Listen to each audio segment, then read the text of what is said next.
My father completed suicide when I was 13 years old, and that's where my addiction started. I started dealing with that trauma through drinking, smoking, whatever, at a very, very young age. And of course, not knowing how to heal that trauma, my addiction just got worse and worse and worse, and I downward spiraled into the person you read about in this book.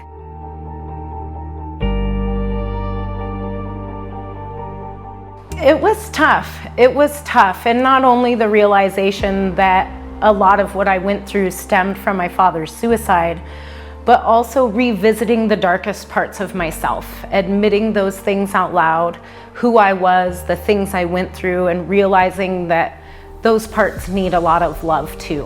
And you can come out of that and you can become a better person, the version that you dreamed of yourself being. It is possible.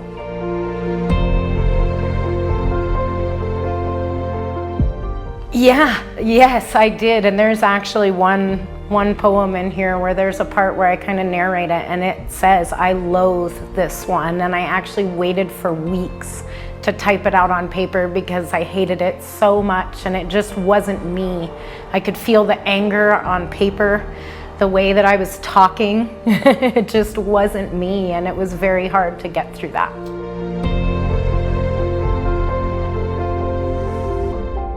You know, it's been a dream of mine for a long time, but I never saw it going this way. It was something I had put on the back burner and moved on. I had kids, I was a wife, I had work to do, you know, and one day I found my journal from 2002 and 2003 and read my collection of poetry and thought, man, I should put this into a book and narrate it and see the difference between who I was then and who I am after 20 years of being clean.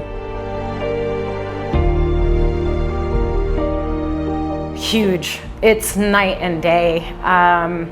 The person you are when you are on drugs is not truly the person that you are or who you're meant to be. There is no doubt in my mind that it eats your soul and takes a piece of your heart with you. The things that you are capable of moving around in your mind and making it seem like it's okay is unbelievable.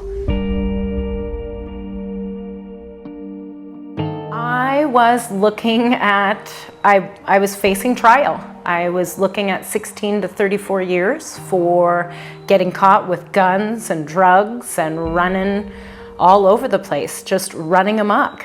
I remember the day that I won that trial, and I did get sentenced to 95 days of ComCore, and I remember, oh my gosh, I made it by the skin of my teeth.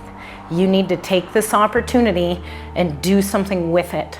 And the day I turned myself in to serve that 95-day sentence was the 12-year death anniversary of my father's, which was also Valentine's Day.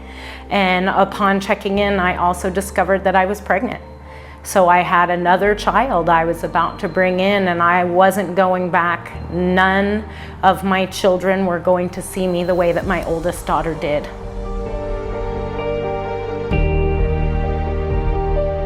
I am very happily married to my husband. We actually met while we were both users. I've been clean 20 years now. He's been clean 17. He spent 15 years in the Colorado State Penitentiary. We have a wonderful family together, beautiful children. He's a union man that is proud to go to work 40 plus hours a week rather than slinging drugs. He wears a hat that says dirty hands, clean money. We have turned our life around completely. And when you get out of that circle, you realize that a lot of things that happened to you were self-induced.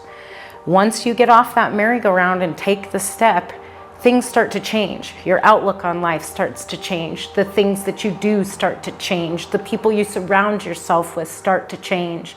And before you know it, you're not that angry, festered drug addict in a corner. You're a wonderful person with a beautiful outlook on life and a bright, shining light to share with others.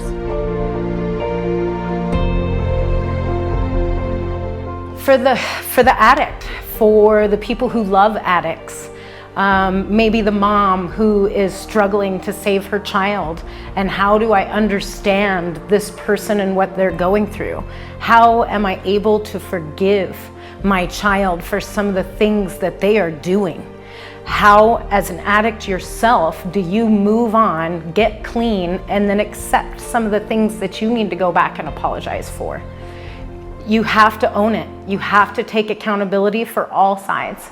And I hope that it gives an addict hope that they can change and that they can come out a better person in the end because of the darkness that they went through. I hope that maybe a mom or a dad or a grandmother or brother is able to look at an addict and say, you know what, I love you anyway, and I'm gonna help you through this, and I'm gonna do the best that I can.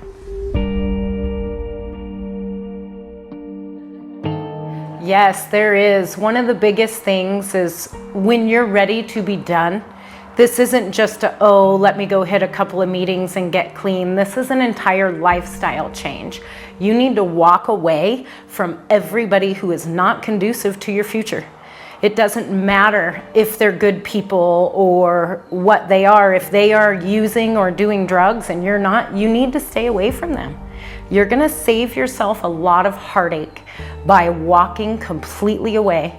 Because one thing I've learned, and this book says it many times, every time I relapsed, it was because I gave somebody another shot or went back to old people that I thought I knew or thought were my friends and thought they had my best interest at heart. The truth is, we were all just addicts fighting to protect our addiction. We didn't care about anybody in that circle, and nobody cared about me. The people that I thought were my enemy, my family, my ex, were actually the people trying to protect me, and in turn trying to protect my child.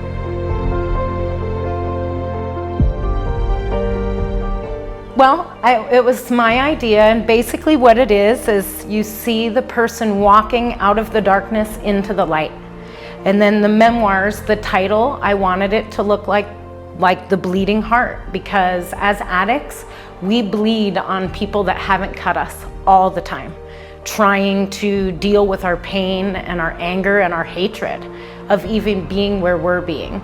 But it is possible to walk out of that darkness into a much better light and become a shining beacon of hope for hopefully somebody else.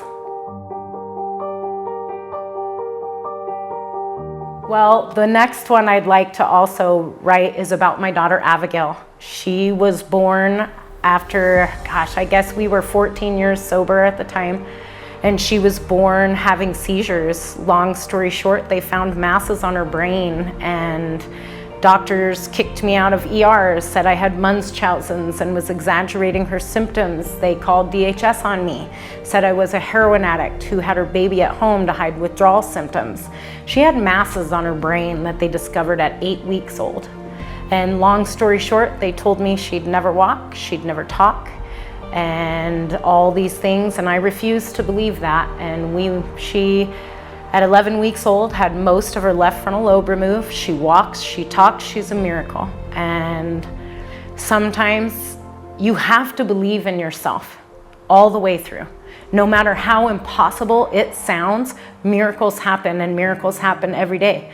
Whether it's somebody getting clean, getting sober, or fighting doctors to ensure your child has 100% of life, 100% quality of life. I just really hope that this allows some healing, not only for the addict, but the family of the addict, and that people see that there is a light at the end of the tunnel. I remember when I first started going into those AA rooms and NA rooms, I thought people who had 13, 17, 20 years of sobriety was a lie. That was something that wasn't capable for me. I wasn't that strong. And now here I am going on my 21st year being clean of methamphetamines and everything that goes with it. It is possible, and you can become that person that is the impossible for somebody else. The power of forgiveness is great too. When we go through the things that we did while we were addicts and what other addicts did to us. Forgiving and releasing that power so that you can move forward. We don't move past our traumas, we move through them. So it's very important to feel that pain, to forgive yourself, to forgive others, and move forward.